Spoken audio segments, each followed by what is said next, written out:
I hope you're gonna have as much fun as chat learning about you and chat. Yeah.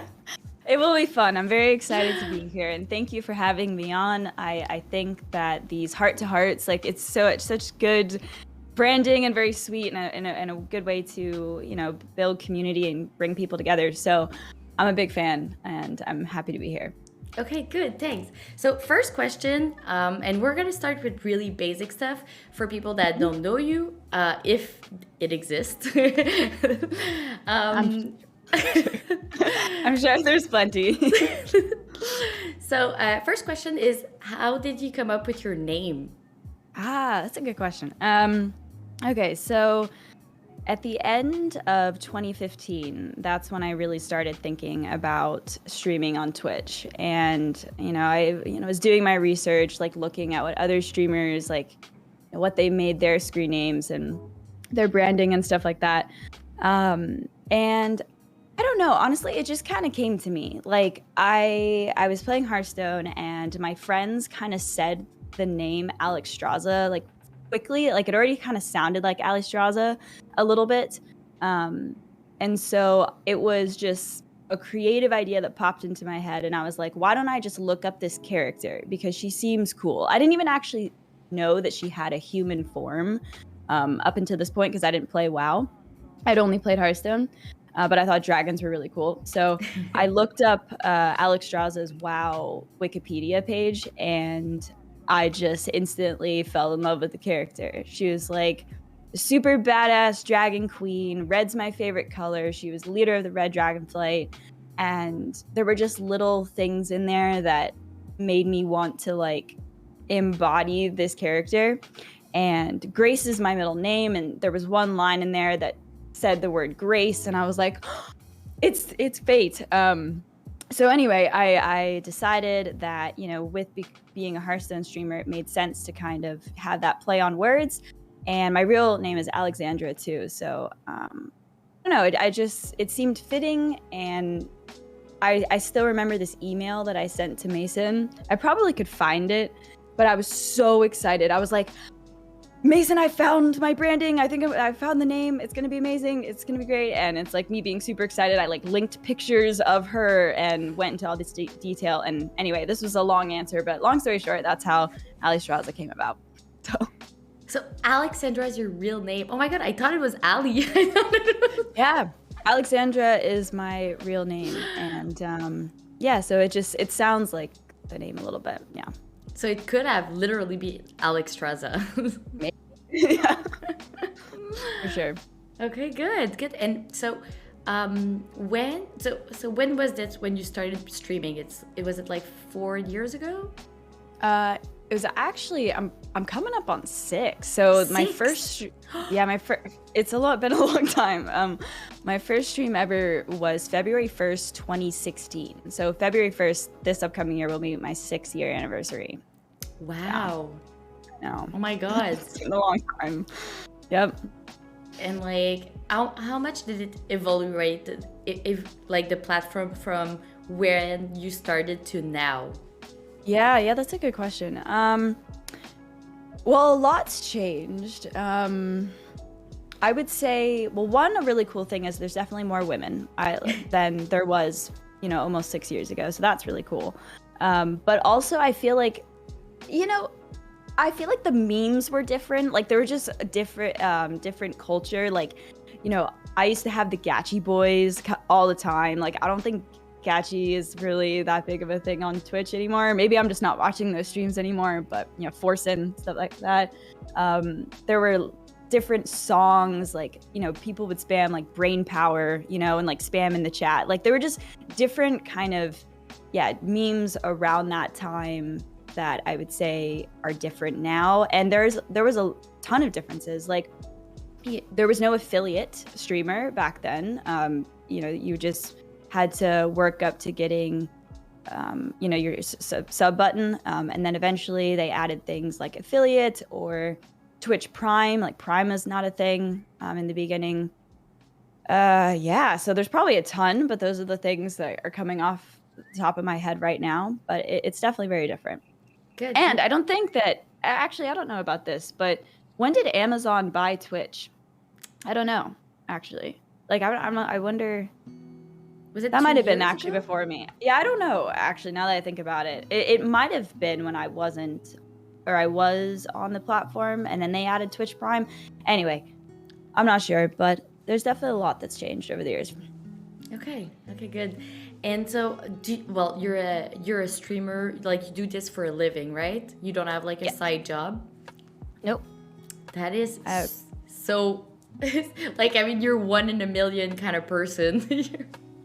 Well, there's a lot of us for sure. I mean, it's definitely growing, and I really believe that, content creators, just creators in general, I think we're really going to see more and more of them as time goes on. Like, I think we've seen like a lot of people during the COVID era, right? I mean, we're still in it, but 2020, a lot of people weren't working, so they decided to stream themselves or make YouTube videos. And we saw a lot of content creators rise in that period, and I really think we're moving into a place in the world where like everything is, I don't know, there's, with the internet and creators, it's a big thing. The creator economy is growing, so I think we'll see more and more.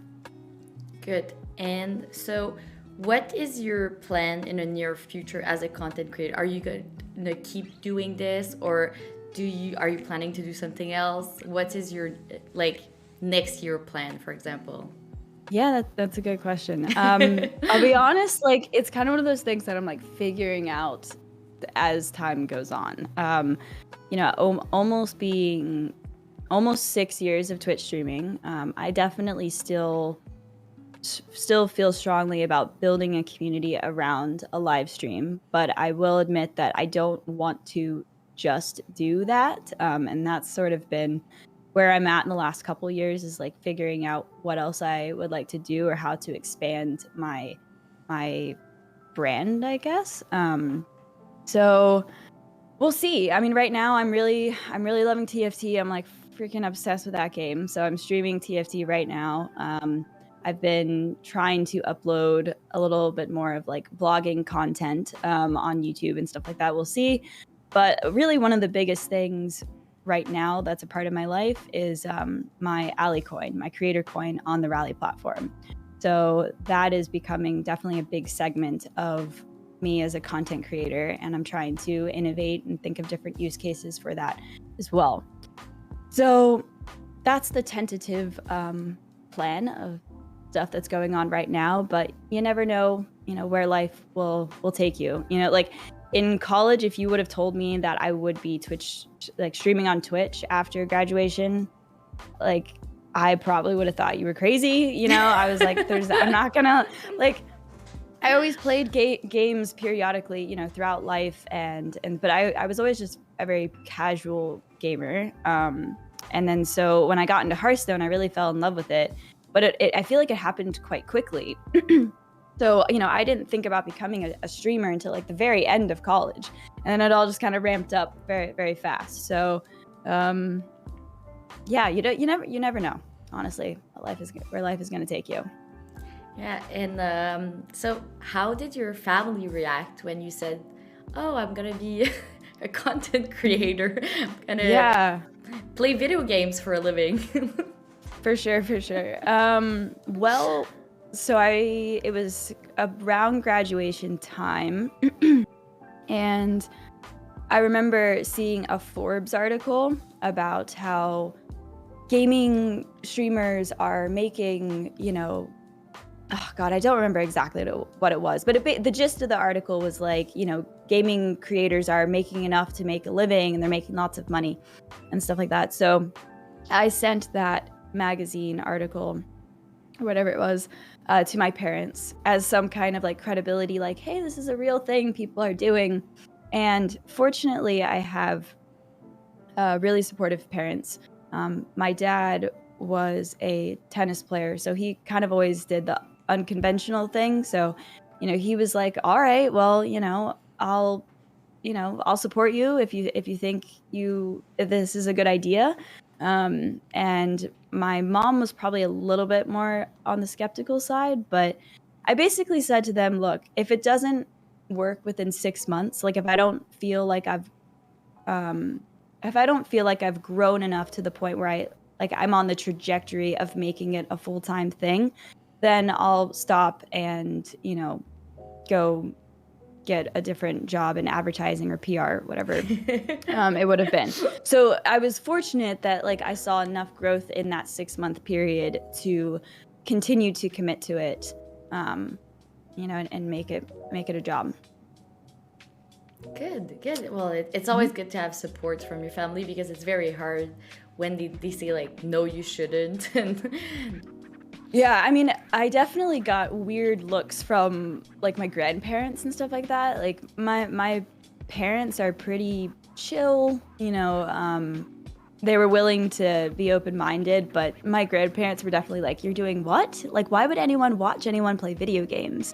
Like it bless their hearts. Like it was fine, but they just like didn't get it at all. And that's one thing that definitely has changed actually, is that when I first started streaming, basically 6 years ago, I definitely had to like give the spiel of like credibility of what live streaming video games is. And now people have generally heard about it, like with Fortnite and Ninja.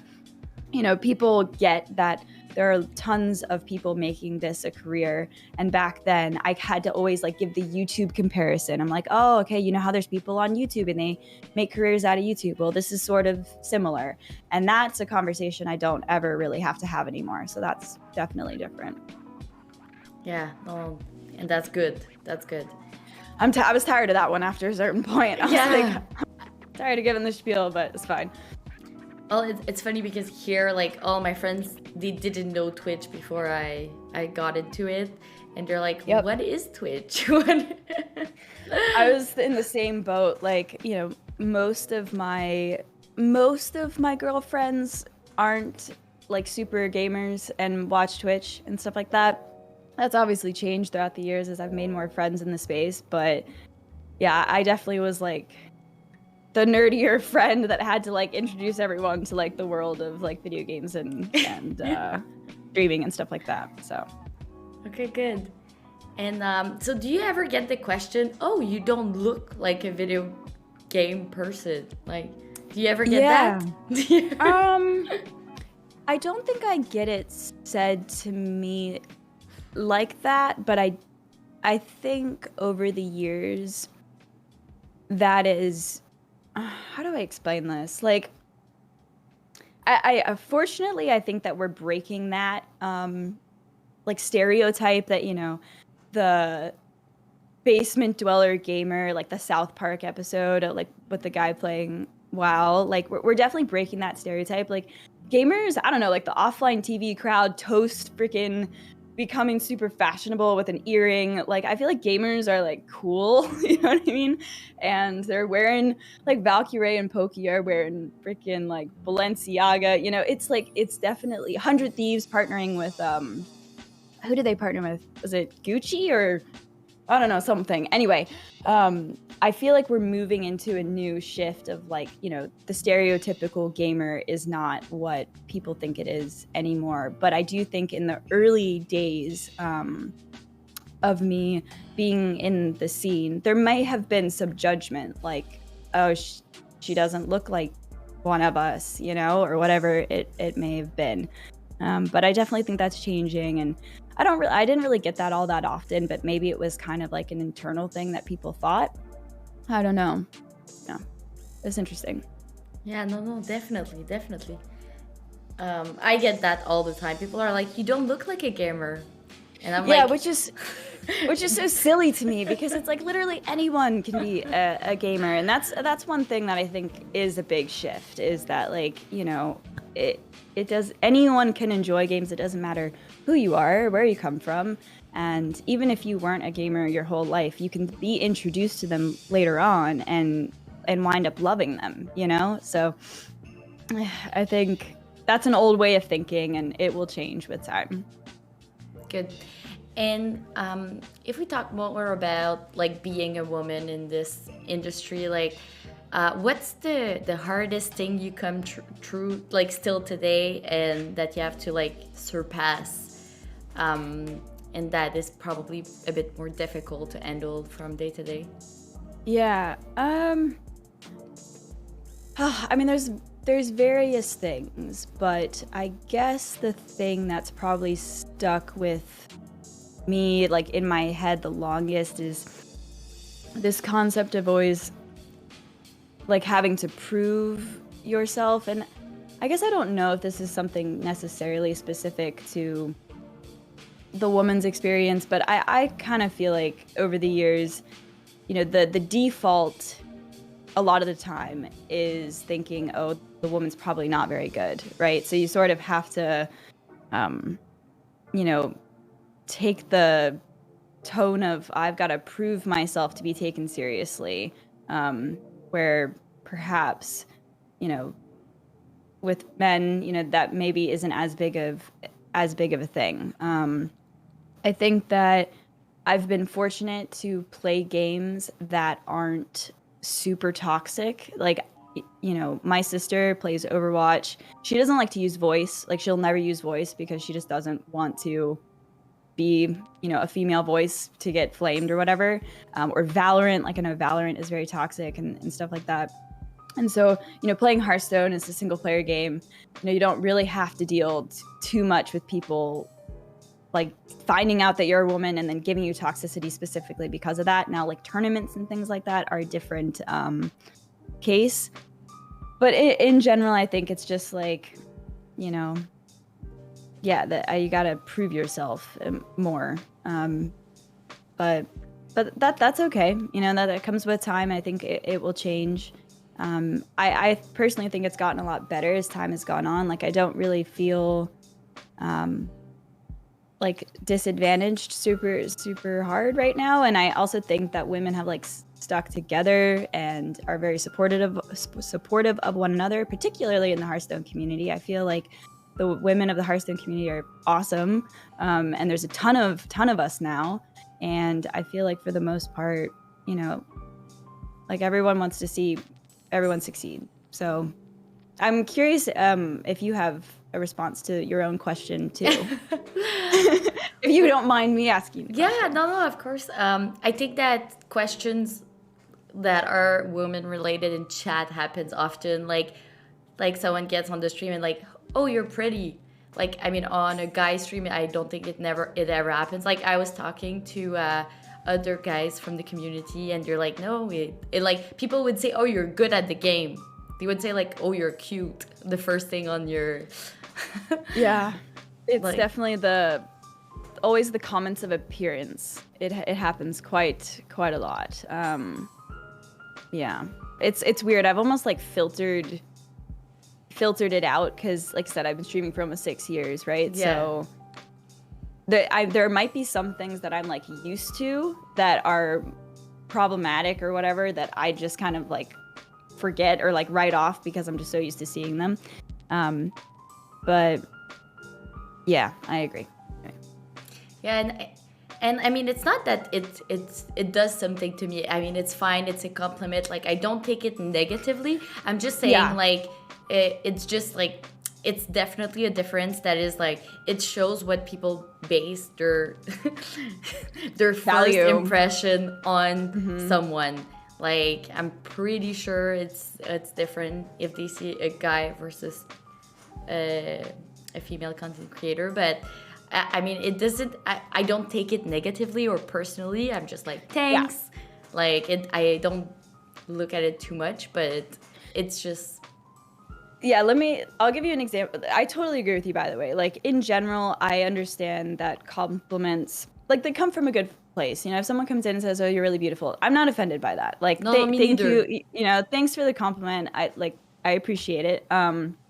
But I'll give you an example of something that's happened. And there's probably so many different things that have happened over the years that I forget. But I was on a game show with 2 other notable competitive Hearthstone men.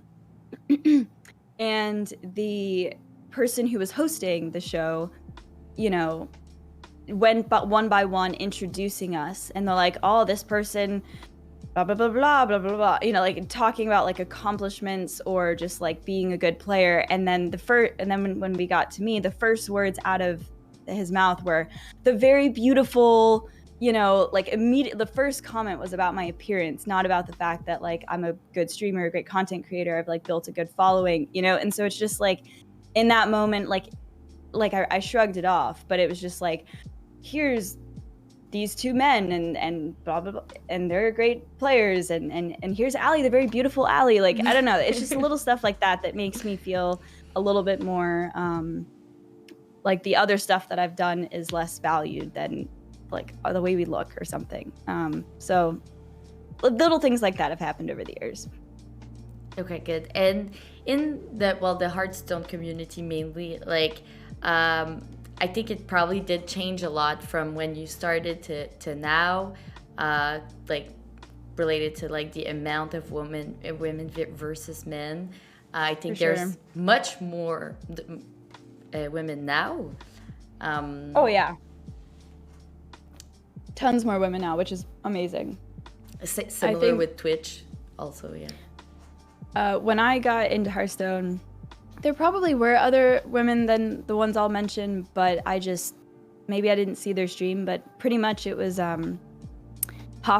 Like Hafu was the first girl that I really watched a lot. And then it was Legendary Leah, Dear Nadia, and also Patra. I remember finding Patra's stream after I had already started. But those were like the 4 girls that I really saw in the beginning. And then with time, I found like Nicolina and other people and stuff like that. But there's way more now. So yes, and so when you started playing Hearthstone, let's dive into the Hearthstone scene. But so what made you start playing Hearthstone? Like what interested you at first to like play the game? So it was the end of 2014. I was over Mason's house with his friends, Alex and Morgan, and they were watching the finals of BlizzCon. Sorry, my throat's scratchy. And I remember them sitting on the couch, like watching the finals. I think Kalento was playing, honestly, and they were just like, oh my God, is he going to do this play? Like they just seemed really excited about what was going on. And I really hate I don't like being in the room and everybody's talking about something and I have no idea what's going on. And so I was like, all right, well, I guess I'm gonna have to learn this game, you know, in order to be able to hang here.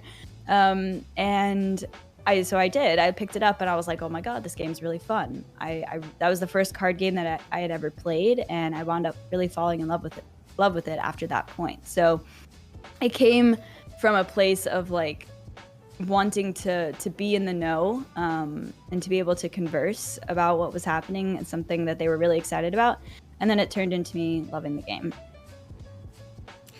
Okay, good. So, yeah. And okay, so if we look at like all the different expansion, I know it's a classic question, which one was your favorite one and why? That's a good question. So I remember really loving Ungoro because Ungoro was the first set after rotation, and I don't even remember the specific decks, but I just remember the meta being really fun. Like you could play lots of different decks. It wasn't just like 3 were dominating the meta. So I think I have very fond memories of that time period. Like I think Raza Unchained comes from Ungoro. You know, correct me if I'm wrong, but I remember playing a Raza deck, but it wasn't the, you know, the ping Anduin, one. Okay. It was just like, it was just like a general control priest deck that I could just put it in, and it was a ton of fun. So I definitely loved the Ungoro meta and Ungoro. And another one, maybe that would be my other favorite. It's hard to say. I love Control Mage. So Frostlich Jaina is one of my all-time favorite cards ever. So I do think that after a certain point, Knights of the Frozen Throne, like the Death Knights did get a little old, but for the most part, Deathstalker Rexar, Jaina, even Malfurion, like Malfurion was kind of basic, but also fun. The Death Knights were just, I think, a peak in Hearthstone history. A ton of people got into the game around that time, and it was really fun. So I guess I would say Ngoro or Knights of the Frozen Throne. Okay, good. And what? And your favorite card from that set would be Frostless Gina. Definitely. Yep. Okay, good. Oh, and I also loved Medivh. I don't know. Medivh, where did he come from? Karazhan? One Night in Karazhan, maybe? Sorry, that was a different. Sorry, but I thought of Control Mage with Jaina and Medivh was in that deck a lot of the time, so that was a fun card too. Anyway, there you go. It's funny. I have long answers to things. No, it's amazing. It's funny because Orange said the same thing. I think Journey to Ungoro was a really, really popular one. Maybe you should bring it back. Like I said, I don't know exactly why I loved it so much. I think it was just the meta was so great. So obviously it was the cards within the expansion, but I don't even remember like that many specific cards. I just remember playing that period of time and being like, wow, this is really fun. I feel like I can play a lot of different things. Good. Okay, so now I have a question more about like when you're not playing video games, what do you do? That's a good question. Well, I have to admit the majority of my nights have really just been playing TFT. Like I'm playing. So, besides that, I love yoga. So I go to yoga a few times a week. And my cats, like, you know, I love hanging out with my cats. That probably sounds weird, but it's true. Let's see. I don't know. I go through different phases. Like, I'm not reading a ton right now, but I definitely was going through a phase where I was reading a decent amount. You know, I just hang out with my family, yoga. And I also go through phases with like television too. I don't really watch a lot of TV, but recently I've started The Expanse. So, and I'm loving The Expanse a lot, like big time. But in general, I don't watch a ton. So yeah, or, you know, I just go out with family or Mason, get food. That I don't do any like crazy activities. You know, I'm not like a rock climber, even though I am going to do rock climbing in a month for the first time. So I'm really excited about that.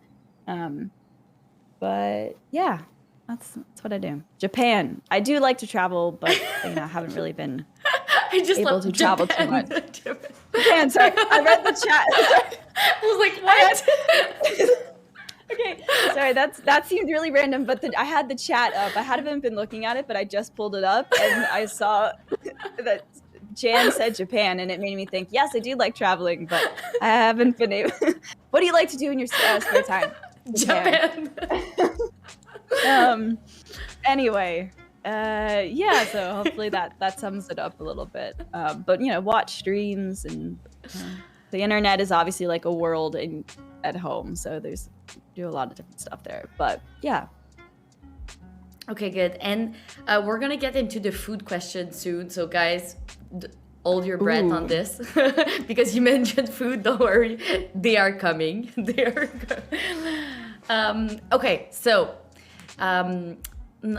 just before we get into the food question, I just wanted to know like about like your personal life, because like you've been talking about it, like you're pretty open about your personal life on stream. Like when did you decided to like open up? Was it like from day one, and were you worried at some point about opening up? Because I know it's a bit different for girls than it is for boys. Yeah, that's a good question. I feel like when I'm streaming, I'm pretty open, like for the most part. But there's definitely, yeah, I don't know. This is kind of a weird one, because I feel like I'm both open, but also not at the same time. And I feel like that's actually changed as the years have gone on. So, in that, being a public internet person has made me sort of, in a way, actually want to share less of myself, which sounds weird. But, you know, I've had people, you know, that like, so an example would be like being open with my relationship with Mason to the internet, right? I think that obviously Mason's like a huge part of my life. So I think that, my community should know him, because that's how you're going to know me more. But with that came, someone emailing me for like 6 months thinking that they know about my relationship and hating on it. And, I've gotten like really wild stuff over the years of where like I feel like the more that I give myself, like give them an inch, they run a mile kind of thing. And that's like very few and far between. It doesn't happen that often, but that experience of like, sharing a lot about yourself and then giving the internet like more fodder and tools to like make assumptions about your life when they don't even really know you, like that aspect is of streaming does stress me out and give me anxiety. But in general, I feel like for the most part, with my community on Discord and in streaming, like I'm pretty open with who I am and things like that. But there's definitely some things that I want to keep private. But I don't know if that really answered your question. That was just kind of a dump of my thought. But yeah, no, it's good.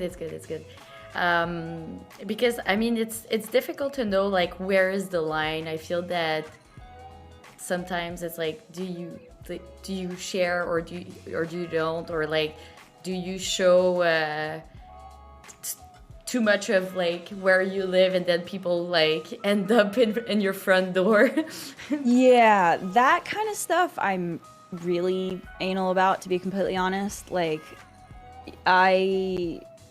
if I move, like there's a part of me that's like, I don't even want to tell people what city I live in. And like, that sounds ridiculous, but unfortunately, like I'm someone that does suffer from anxiety. And so, being a public person, like I get anxiety about like, someone coming to kill me someday, which sounds ridiculous, but, and irrational, but it's, I don't know. And then another thing is like, some chat is like, stream the wedding. And there's a part of me that like really wants to like sort of share that with the community that's known me for like years and years and years at this point. But then it's also like, well, I probably should leave my wedding to like a family friends event, that's private to us. Like there's a line that you have to walk, that I have to decide like how much do I share about myself. And I think it's a case-by-case basis thing. Okay, yeah. No, I agree. Okay, so now let's dive into the food questions. And I'm telling you in advance, like it's always the question that makes people the most nervous. Really? I didn't even know there was a food section, so I'm ready. Let's go. I think that most streamers were very unsettled by these questions. Oh my god, okay. Okay, so first question, very easy. Do you like cheese? Yeah, I do. I wish I didn't, but I do. Yeah. Okay, you do like cheese. Which one is your favorite one? Wow, that's a good question. I like brie. Brie is really good. Good, Like if I was having a cheese board, yeah. You would pick brie like first from all of them. Mm-hmm. Okay. Yes. Good. And so, what's your favorite meal? Pasta, noodles, just any kind of noodles. Udon, ramen, pho, pasta, like just noodles. I don't care. My favorite. Okay. And like, for example, today, are you gonna eat noodles? That's a good question. We don't have dinner plans just yet. It is 9:30 in the morning, but I think Yes. last night we had ramen. Actually, no, last night I had pad thai, and the night before I had ramen. Okay. So I'm actually last 2 nights were noodle dishes. Yes. So I'm guessing you like spicy stuff. Pad thai and ramen is sometimes spicy. I do. I will say that my spice tolerance has gone down with time. I used to eat a lot spicier stuff, but my stomach doesn't always take kindly to spicy food. So I feel like as I've gotten older, I've gotten more rational. Like, when I was younger, I'm like, I'll fight through the pain. I like the spice, but now I'm just like, I don't know if it's worth it. So, yeah. Good. So now I'm gonna say like one and like two things, and you're gonna say like cats and dogs, and you're gonna say cat, for example. Okay, we got know it. your answer. We know your. I'm Yeah, gonna that's an skip easy this one. But okay, Okay. so wine or beer? Beer? Oh yeah. Probably beer. Yeah, probably beer. I like Oh. beer, but I'm starting to get more into wine, but I like a good beer. Yeah. Oh my god, I'm surprised. Cali Creamin is my favorite beer. I also like Allagash White, Mango Cart Ale. Like I like light Ooh. beers, light beers and sours. I'm not an IPA person, but I lived in Oh. San Diego for a few years, and San Diego has so many amazing breweries. And I didn't even like beer before moving there, but I freaking love beer now. So Okay, but you do drink wine, but not. You're not I, that much of a fan. I do drink it. I would, if I had to pick, it would be red wine over white. And it probably would be like with a specific meal. Like I gotta be feeling fancy to get red wine. And so sometimes that happens. Okay. Yes. Okay, well that's interesting. For me, I always had wine with dinner since I'm young. My parents would always give me wine since I'm like Really? 5. No way. What? Oh my gosh, that's crazy. Yeah, the culture in America is so like it's so taboo, you know, until you're 21. And I'm like, that just makes people go crazier because as soon as they hit 21, you know, they're like, I'm gonna drink everything. Well, But that's the people still thing. drink in high school and stuff like that. Yeah, So. that's the thing. My mom would always say when we were in high school, she would be like, "Bring your friends. I'm gonna make sangria for everyone." But I like to like control because I Yeah, know that if I say don't drink, you're gonna go in a park and you're gonna drink something that is like unknown, and it's not gonna be 100%. controlled. Yeah, definitely. I think that attitude as well as like my biggest thing with my mom's biggest thing was just always like if you are drinking, like never get in a car, and even if like don't be scared you're gonna get in trouble if you know you're drinking underage, but you know rather call me and I'll come get you, like instead of like getting in a car with someone because you're trying to hide the fact that you were drinking. Like, you know, it's always safety first, because I feel like that can kind of, you know, be a bad thing too. So anyway, I'm not a regular mom, I'm a cool mom. Yeah. Good. Okay, so if you have to pick only vegetable or only fruits. These are hard questions, man. I know, right? Fruit. Yeah, I love fruit. I'm a big fruit fiend. Okay, good. Interesting. So you're like, are you more sugary or savory? Sweet or savory? Sorry. Sometimes I'm craving salt like no other. Like I bought Cheez-Its the other day and I inhaled those Cheez-Its like no other. But in general, fruit is like the candy of nature and I love fruit so much. So I probably have more sweet cravings than salty, but I definitely am like in the middle. But I don't like salty sweet things. Like I like them separate. Okay, good. It's funny because I would answer exactly the opposite of everything you answered. So it's really funny. Opposites attract. Hey, it works because if they're like two things that are offered, then like I'll just take the one thing and then you take the other. It works. It's like the olive theory. You can only go out with someone that doesn't like olive if you like olives because. The how I Met Your Mother, the Yes. olive theory. Exactly. Yes. I got you. Yeah, I know. Okay, and quick question on the side, because I know that it's kind of a question where I really want to know the answer. Is it okay to eat a banana on stream? Never done it. I've never done it. I personally would opt not to. I think of course it's okay. Like it's society's fault so that we can't like watch someone eat a banana without it being weird.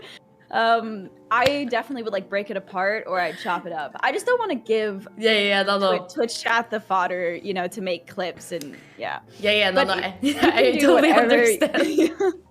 You I can just do whatever you want, but for I me, just I'm wanted gonna to choose hear it not. from someone else, because I said that to chat earlier, and they were like, "No, it's fine. It's a fruit," and I'm like, "Not sure." And so one time I added, and then I cut it in little pieces, not like directly from the. But the positive thing about the banana is that you don't need a plate or anything because it's like. You know what? I can totally share in this. Bananas are freaking awesome. They're prepackaged by nature. Like, you don't have to put them in anything. You don't have to chop them up. Like, they're the most convenient fruit and, like, really good for they're filling, right? Like, potassium. Like, if you're on the go, like, and you didn't have a meal, like, a banana would do a pretty good job of filling you up for the most part instead of just, like, raspberries or something. So yeah, big banana fan. I support. But eating them on stream, probably gonna chop them up.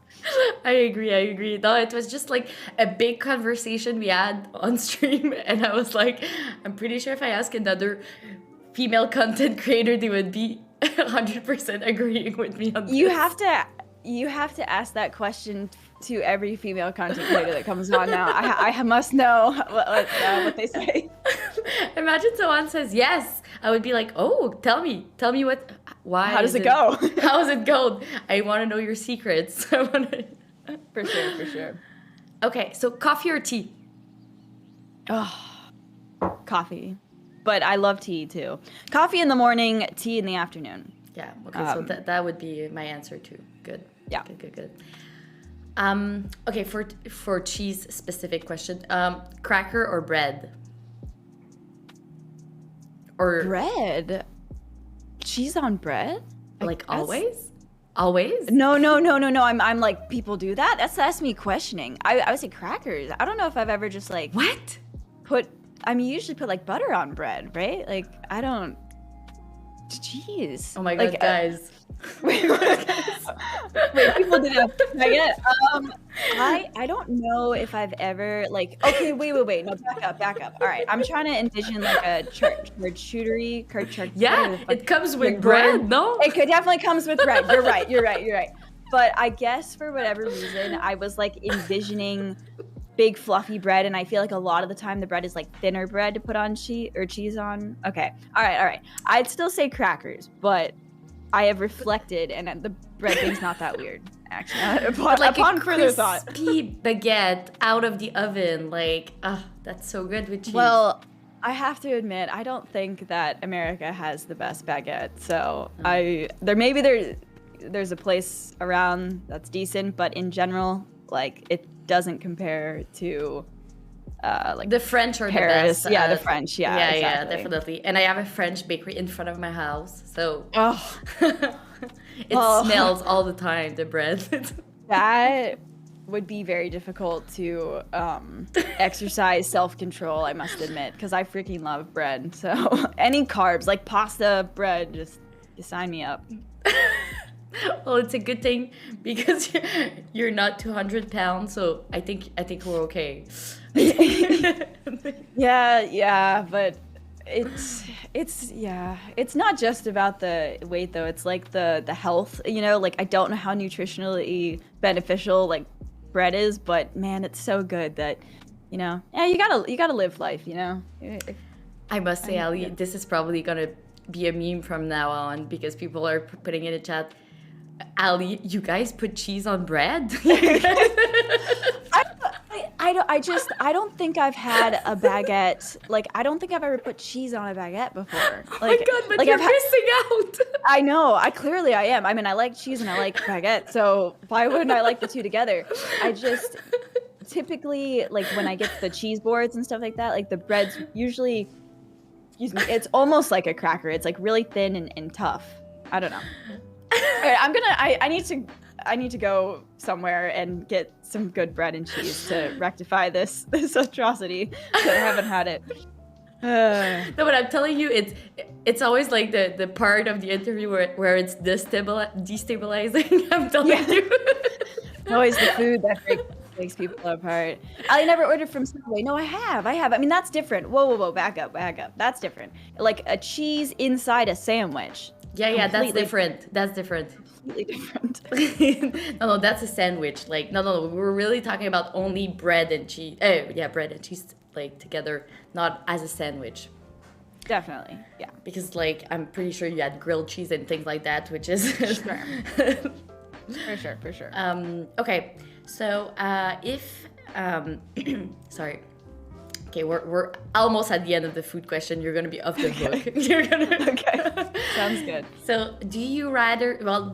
First, do you rather cook or Uber Eat or whatever?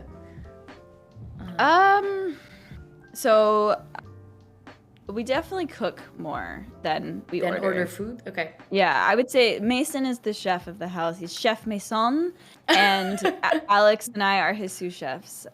So he's definitely the chef of the house, and I prefer. I actually feel like most of the time, food Uber Eats or Postmates or whatever is just not as good. Like it's either better in the restaurant where it's fresh, or by the time it gets to the house. I mean, it depends on what it is probably, but for the most part, I'm not a huge fan of ordering food to the house. Okay. Yeah. Good. Okay, good. Now we're done with the food question. Okay. I was getting nervous. I was starting to sweat. And now we're gonna get all the questions from chat, and I think my moderator sent it to me by private message. Did you send it to me? If not, I can continue on the food question. If not, Oh no, let's find it. Do you like chocolate? I love chocolate. Hell yeah. Big chocolate fan. If I had to choose between like candy and chocolate, 100% chocolate. Okay, 100% candy on my side. I don't like chocolate. Damn. See, we would have been good trick or treating friends. We would like separate. I could give you all my candy. You can give me all the chocolate. That's what I'm saying. It's a good match. Oh my god, yes, trick or treating friends. Love that. I love Halloween. Okay. Halloween's my favorite holiday. I just love that time of year. Yeah, I don't know why I like it so much. I do. More than Christmas. More than Christmas, yeah. Yeah, I mean, I think one, it's just, it kicks off the season. So it's like when the weather starts getting colder around, the end of October. And yeah, I love fantasy and magic themes and stuff like that. So I just love the like movies around Halloween time and just the vibe. So yeah, but I do like Christmas as well. Okay, good. Okay, 7th question. All right. Some are quite funny, I must say. Do you like avocado toast? I do. Yes. Where's that question from? I'm your stereotypical Californian that likes avocado toast and oat milk and all the basic California stuff. Yes.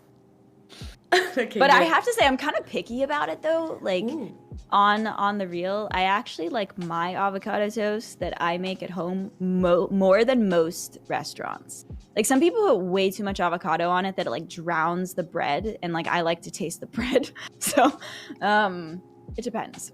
Yes, but in general, yes. Okay, good. I like avocado toast usually when there's not too much avocado on it. When there's too much, yeah, right? I feel it's like it unbalanced the texture of the toast. 100% agree. Correct. Okay, good. Okay, so what is your favorite crypto? And well, not yours, but other than yours. And, okay. And please explain how your own coin works. I'm sure you do that very often, but sure. All right. So my favorite crypto beyond my own coin, of course, is Ethereum. I'm a big ETH person. I wouldn't say for those people who are like crypto native, I wouldn't say I'm a maximalist in anything. But if I had to pick one, I really believe in Ethereum the most. Okay. So that would be my answer. And then how does Alliecoin work? Okay, so let me break it down. Alliecoin is a cryptocurrency. It's my personal creator coin or social tokens. Like social tokens is kind of like the broad term for these creator coins. And my creator coin is hosted on Rally. So Rally is sort of like the YouTube, the Facebook, the Instagram. It's like the site that hosts creator coins. Okay, so you've got Allie Coin on there, you've got Nicolina, you've got Dexter Coin, right?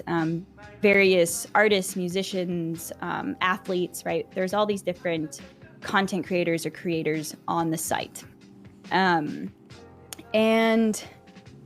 it's sort of, how do I explain this? It's sort of similar in the model of like Patreon, in that like when you have a Patreon, you are doing specific things for your patrons, right? So I give special perks to my Ally coin holders. So whether it's like free merch or like priority in tournaments that I run or whatever it may be, like I am fostering a community around my coin, and I'm thinking of special use cases and perks for them. Now, the cool thing about this model versus something like Patreon is that it's more of a two-way street with the like support. So, you know, for the last 6 years, I've had people donating to me, subscribing to my channel. Like, you know, once a community member donates to me, they never see that money again. And that's okay, I think, because, you know, if you like someone's content and you have the money to support them as a thank you, you know, you give them a tip or you subscribe to their channel. But with the creator coins, it's really cool in that when someone buys into the Ally coin economy, everyone kind of, it increases the price of Ally coin, right? So anyone that is a holder is also benefiting. And it's kind of made for this cool thing in that, like, they can sell it, right? So I've had some community members that have literally gotten LASIK eye surgery, they've gotten a new computer, or a new gaming chair. Like, they've been able to sell some of my coin, and like I feel like I'm giving back to them in a sense, to do whatever, right? So it's like I said, I like it more because it builds an economy around the creator. It's more of a two-way street, and yeah, like I really believe that this is a new evolution in the creator economy. It's very new. I know that people are definitely apprehensive around crypto, and like, yes, I fully am. Like, I think that probably 50% of the people that hear about it are incredibly skeptical and probably think it's a scam. Like, I get that, but I think that will change with time. But yeah, that I have my coin, I build economy around myself, and it benefits the holders. And yeah, I hope that was concise enough. Yes. No, Okay. of course.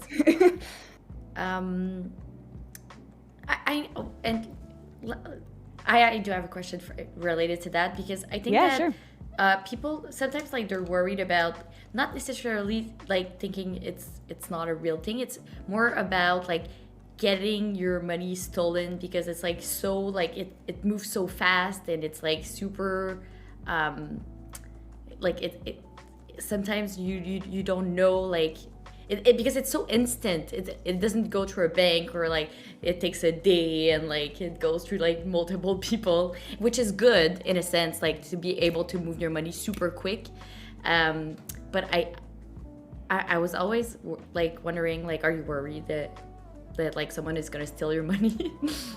No, not. I mean, I guess it depends, like, in how careful you are. So I have all of my crypto in a hardware wallet. So, you know, you can sign up on Coinbase, right? And when you sign up on Coinbase, like, you have to upload a picture of your passport or your driver's license. Like, they need to identify you, and you have to link it with your bank account if you want to, like, you know, cash out of Coinbase and send money to your bank, right?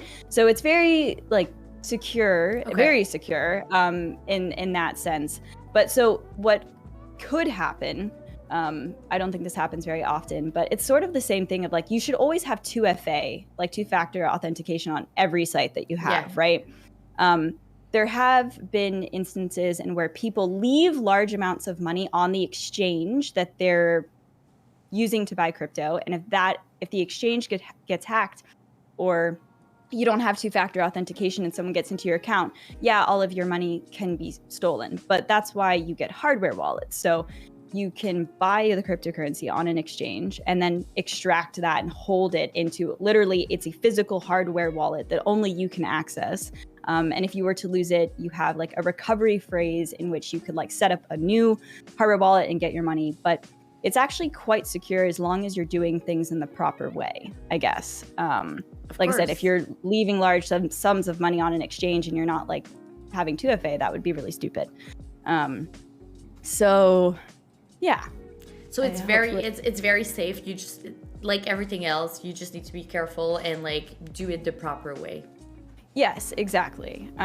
It's just about doing your due diligence to make sure that everything is safe and good to go, and also using like trusted sites. Like Coinbase, for example, is the biggest place to buy crypto in the US, and they're trying to be very compliant with the SEC, and there's a like Coinbase is pretty secure. But if you're like trying to buy a really fringe cryptocurrency on a weird exchange that's really little, or not well known, that might be a little sketchier, and I'd be like, you might want to be careful. But if you're using the like trusted huge exchanges, you should be fine. Good. Thanks.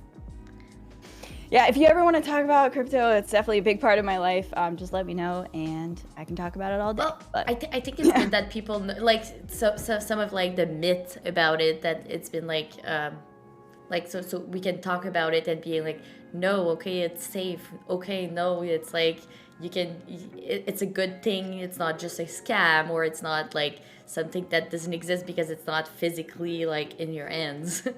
Yeah, I mean, the thing though that is definitely true is that because it is such a new industry, there are 100% people trying to take advantage of people who are new, right? So there are scammers, there are people who have ill intention that, are trying to take advantage of the fact that people don't know exactly what they're doing. So you do need to be very careful,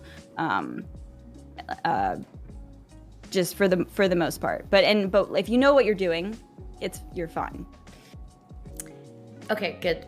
Okay. So question number 3. Okay, that we're getting into the tricky question now. Have you quit Hearthstone, and are you going to play Hearthstone in the future?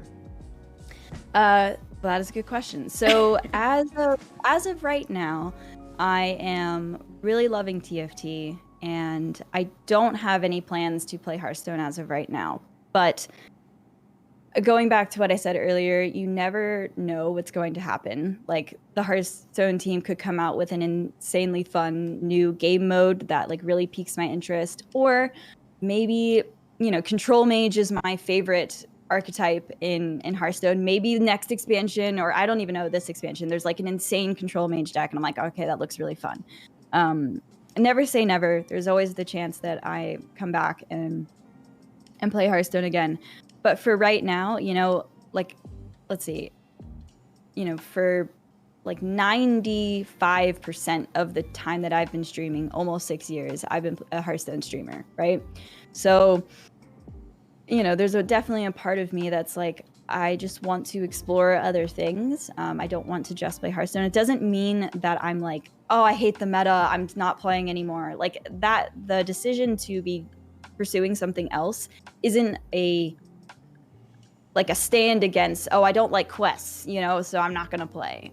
It's just a personal thing that I want to explore other avenues, and I'm just really loving TFT. So that's where I'm at right now. Okay, good. Thanks. Who is your favorite streamer to watch, and and anyone that inspired you? Oh, wow. That is a good question. People have asked me this question over the years, and I'll be honest, I don't have a favorite person. Like, I don't have one single favorite streamer, because I kind of go in phases, right? Like, I'm super weird. I don't even play League of Legends, but, like, I will watch League streamers sometimes just because I, like, find it somewhat interesting, even though I don't even know what's going on half the time. So...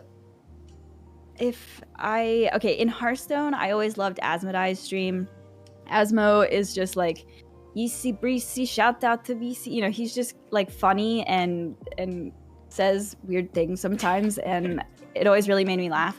So I'd say that Asmo was probably one of my favorite Hearthstone streamers. But right now in TFT, I'm watching Robin's songs a lot.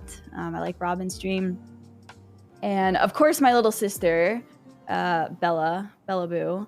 But Hafu is just incredible at literally every game that she plays. She's so smart and amazing at games. So I definitely like to watch Hafu's streams still. And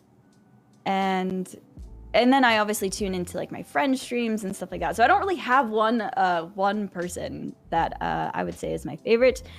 And then someone who inspires me. I mean, wow, that's also a hard thing to pick. I mean, the person that is coming to mind right now is actually Hafu, just because she's sort of always been there for a part of my journey, like getting into Hearthstone. You know, she was one that I really looked up to, and she's, you know, been able to, you know, play so many different games so well. So I guess that's who's coming to mind right now. But upon further, like, I'm sure I could come up with other people as well as time goes on. So good, thanks. And I mean, it's not easy to answer. It's like, I mean, who's your favorite streamer to watch? I don't like picking favorites. Okay, what kind of person were you growing up? Interest, school, subject, rural, or city? Okay, let's see. Growing up, well, I definitely didn't live in a city. I lived in Florida, grew up in Florida. I would say, I don't know how to explain this. Like, I lived in fairly like normal like houses, but then I moved to a farm, quote when I was 12. So I feel like that was character building, shaped me. Like we had this little farmhouse. It was like on 5 acres. So I guess it was like kind of a farm. It was just like a big plot of land. It had a barn. You know, so I wound up having like a horse and goats and a potbelly pig that lived in the house and stuff like that. The burbs. Yeah. Thank you, Nick. I lived in like the normal suburbs, I guess, of Florida. And then I moved to a farm. And what was I into? I danced for like 13 years of my life, playing ballet. Oh my God, gaming is taking over my brain. Doing ballet? Okay. Yes. I played ballet games. I started when I was 3, and I probably quit when, let's see, I was around 15 or something like that. I did ballet for the majority of the time, but I also did like tap and Irish and jazz and hip hop. And so a lot of my time was taken up with dance.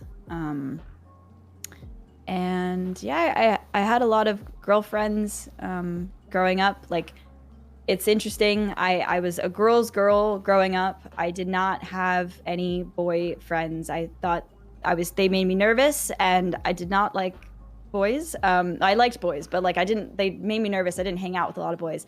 And now I literally have way more guy friends than I do girlfriends. I guess maybe just like being in the gaming scene, there's a lot of guys now. I don't know.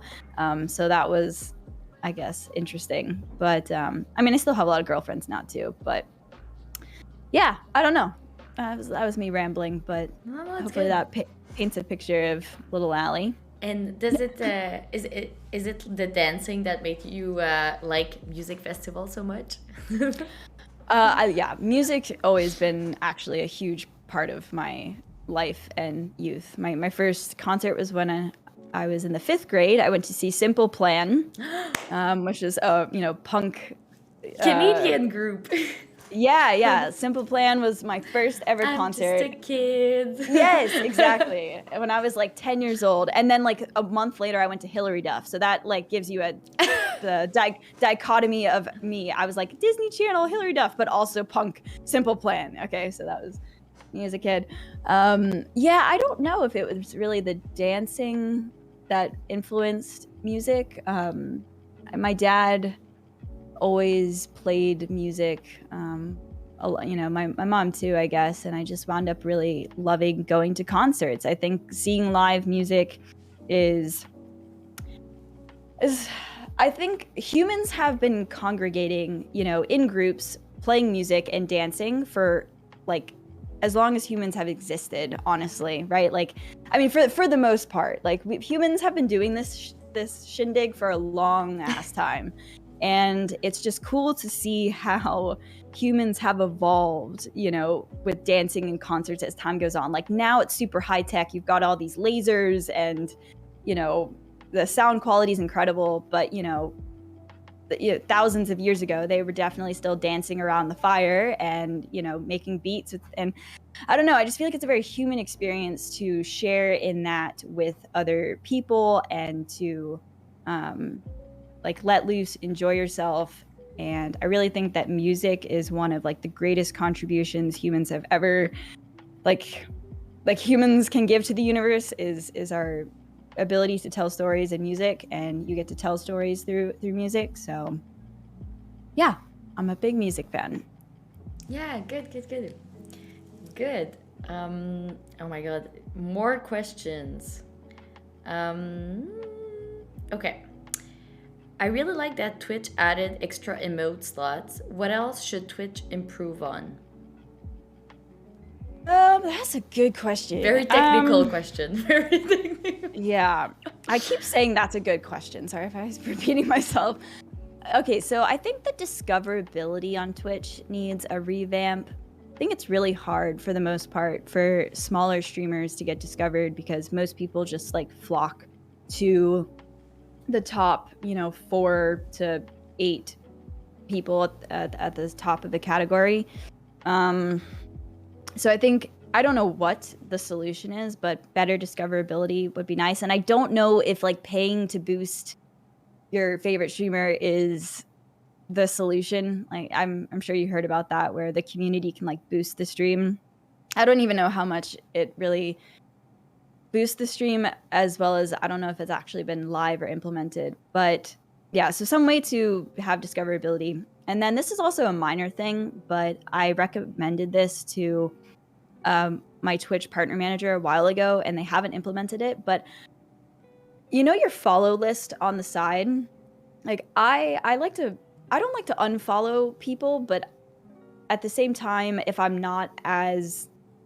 go through phases and I'm not watching their content as much, I wish there was a way to like star or like favorite, so people could appear at the top of my follow side screen, so I don't have to scroll through. Like I just think that'd be like a minor feature that's added, but I think that would be cool because you could just favorite, and because then you don't have to like unfollow a whole bunch of people because you have a big following list. That's minor. But anyway, I would say the main point is discoverability. Yeah, no, that's a good thing. I agree with that. I definitely agree with that feature. It would be very, very good because I do have friends that have they probably have less viewers, so they always appear in. I need to click see more, and they're like, yeah, exactly. Because like when you follow big streamer of like 4,000 people on top, they all get like anyway. So you need to like to see. Yeah, you have to people. scroll down, see more. Like the smaller streamers get drowned out, which I think sucks because I don't know. I think you want to have a platform that lifts up people, regardless. I mean, I don't know. Yeah.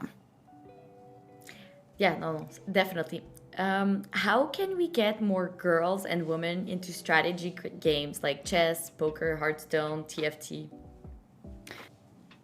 I think, well, one, I think it comes with time and seeing more and more women in the space. Like, I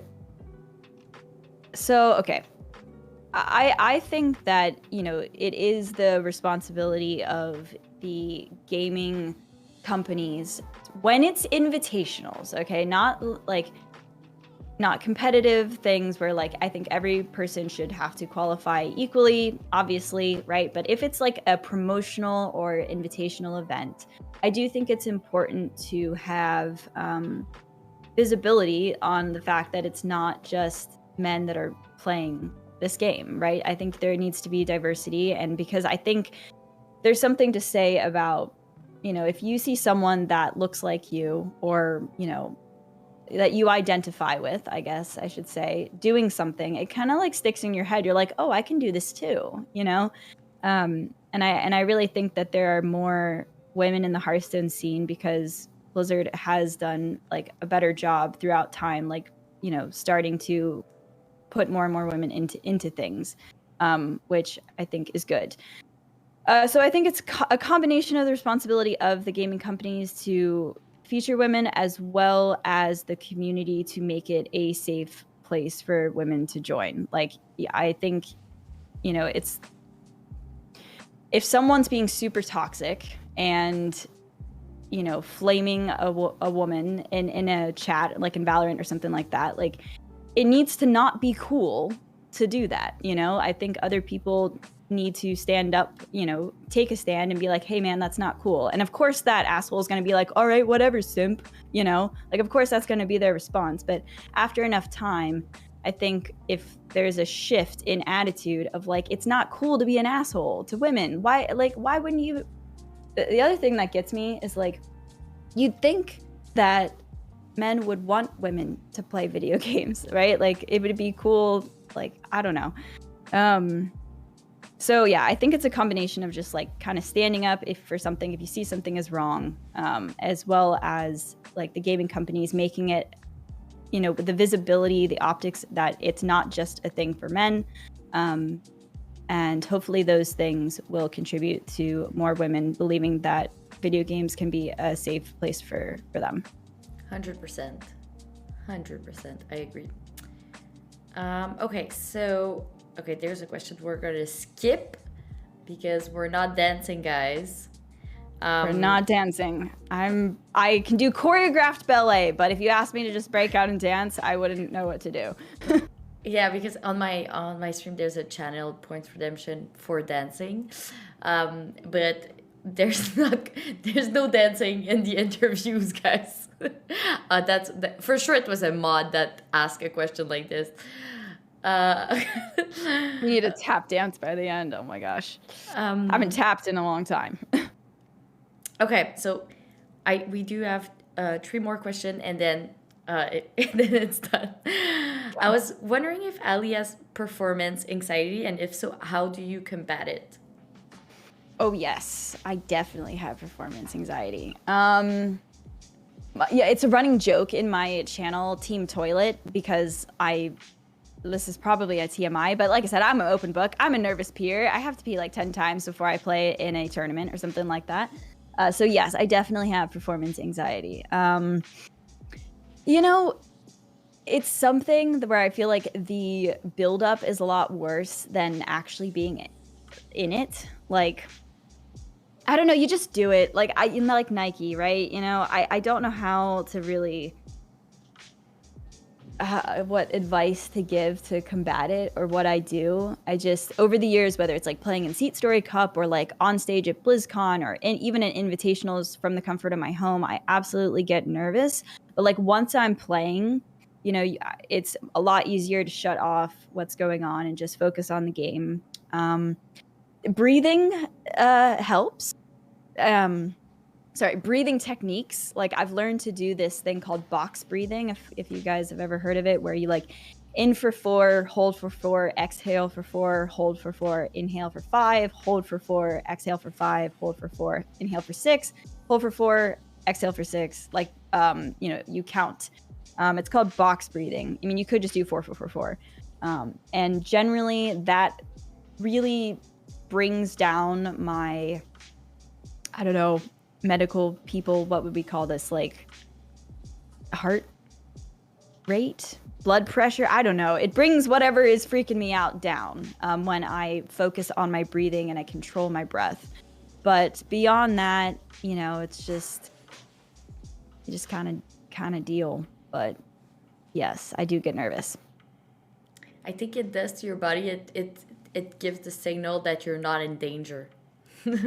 Yeah, exactly. Your fight or flight, you know, Yeah. system kicks in when your blood pressure or whatever is high. And so, you know, breathing techniques help bring that down. Okay, good. Have you tried any virtual games? Virtual reality game? Yes, I have. I unfortunately am someone that gets really bad motion sickness for the most part when it comes to VR. I can play Beat Saber and be fine for the most part. Beat Saber is awesome. Love rhythm games, but I tried to play like a Walking Dead VR game. I also tried to play a like mech shooter game. I forget exactly what it was called in VR, and I got outrageously sick. So I pretty much have to like take Dramamine or some kind of motion sickness medication and to not feel very ill. So it's something that I shy away from because of that reason. Okay, good, good. Last question. Okay, so what is your next big dream or goal as a content creator, streamer? Ooh, next big dream or goal.